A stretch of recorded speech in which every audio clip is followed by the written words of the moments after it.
Hello there, thanks very much for coming by PosterCentral.com's video blog today. I'm Pete Howard, and boy, what a unique treasure this is. My goodness.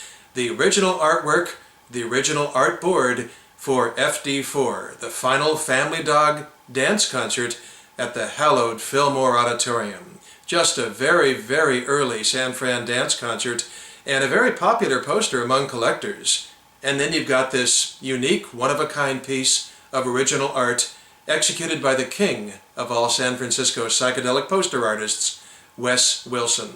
And it's signed by him to boot. Boy. Now, you know, the thing that's so terrific about this particular piece of original concert poster art is that it's just as good looking at as the poster, if not better. You know, and it's almost as large also. It's not handbill size.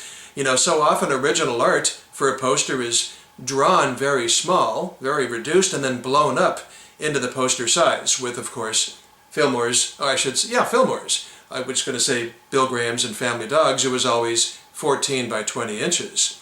So, you know, the regular poster looks really good on your wall, and then you might have, if you're the lucky one to have the original artwork, you know, it's kind of a fun novelty, and you can wow your friends with it for its uniqueness and cachet.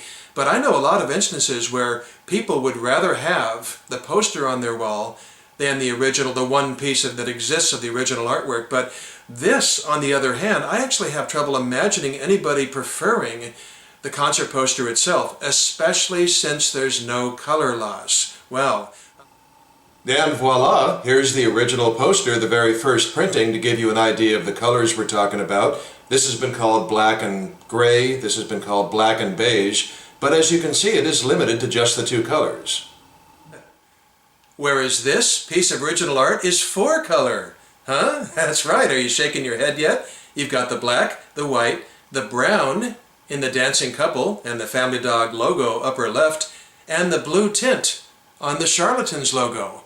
I just love that blue tint, the subtle, you know, it's just really sings right off this piece, and it's right in the middle of everything. I really, really dig that. Of course, George Hunter of the Charlatans is the one who designed that. This thing just works. And, you know, trust me, I have seen some original concert poster art, maybe you have too, where, you know, it's sort of like looking at all the, parts of a Rolls-Royce automobile spread out on a tarp. You know, it's fascinating, interesting, educational, but, you know, I'll take the assembled car, please. And, you know, especially if you get things like, you know, a lot of plastic color separations and things like that. Boy, I'll tell you, and then of all the posters to have this original art for, my goodness, to have this early psychedelic masterpiece. Huh? Wow. I mean, Eric King is a respected scholar of psychedelic concert posters, and his book just waxes rhapsodic about this poster's artwork.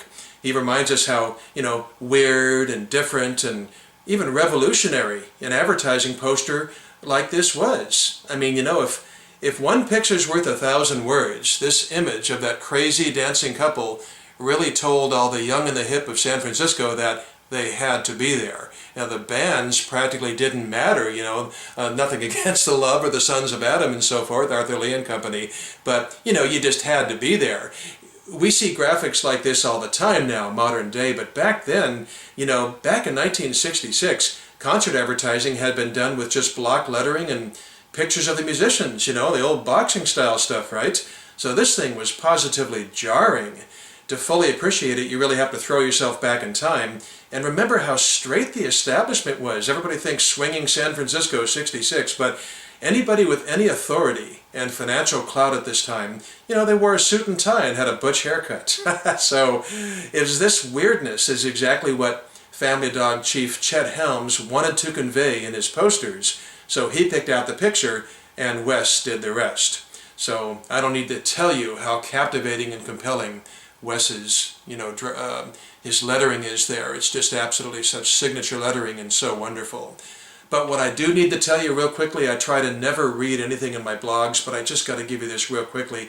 It's so pertinent, and it's what Eric King says about this very concert poster. He says, this poster this is quoting, represents a tremendous departure from the past, like I just said, and a great creative leap into the future. Images like this are the reason why it's valid to refer to Wilson as the father of psychedelic concert poster art. Wow.